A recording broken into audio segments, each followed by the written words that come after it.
ಇಷ್ಟಪಡೋ ಹುಡುಗಿಯನ್ನೇ ಹುಡುಗರು ಬಿಟ್ಕೊಡೋದಿಲ್ಲ. ಹೀಗಿರುವಾಗ ಇಲ್ಲೊಬ್ಬ ತ್ಯಾಗಮಯಿ ಪತಿ ತನ್ನ ಪತ್ನಿಯನ್ನೇ ಆಕೆಯ ಪ್ರಿಯಕರನೊಂದಿಗೆ ಮದುವೆ ಮಾಡಿಸಿದ್ದಾನೆ. ಉತ್ತರ ಪ್ರದೇಶದ ಸಂತ ಕಬೀರ್ ನಗರ ಜಿಲ್ಲೆಯ ವ್ಯಕ್ತಿಯೊಬ್ಬ ತನ್ನ ಪತ್ನಿಗೆ ಬೇರೊಬ್ಬನ ಜೊತೆ ಮದುವೆ ಮಾಡಿಸಿದ್ದಾನೆ. ಇವರಿಬ್ರು ಪ್ರೀತಿ ಮಾಡ್ತಾ ಇದ್ದಿದ್ದನ್ನ ತಿಳಿದಂತಹ ಪತಿ ತನ್ನ ಪತ್ನಿಯನ್ನ ಆಕೆಯ ಪ್ರಿಯಕರನ ಜೊತೆ ಮದುವೆ ಮಾಡಿಸಿದ್ದಾನೆ.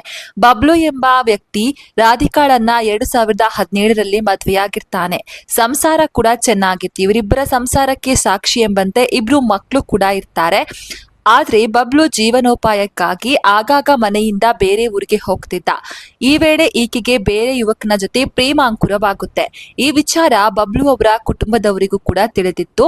ಈ ವಿಚಾರ ತಿಳಿದಂತಹ ಬಬ್ಲು ನ್ಯಾಯಾಲಯಕ್ಕೆ ಹೋಗಿ ಪತ್ನಿ ಹಾಗೂ ಆ ವ್ಯಕ್ತಿಯ ಜೊತೆ ವಿವಾಹ ಮಾಡಿಸಿದ್ದಾನೆ. ಆನಂತರ ದೇವಸ್ಥಾನಕ್ಕೆ ಕರೆದೊಯ್ದು ಅಲ್ಲಿ ಅವರಿಬ್ಬರಿಗೆ ಮದ್ವೆಯನ್ನ ಕೂಡ ಮಾಡಿಸ್ತಾನೆ. ಸದ್ಯ ಈ ವಿಡಿಯೋ ಸಾಮಾಜಿಕ ಜಾಲತಾಣದಲ್ಲಿ ಸಿಕ್ಕಾಪಟ್ಟೆ ವೈರಲ್ ಆಗಿದೆ.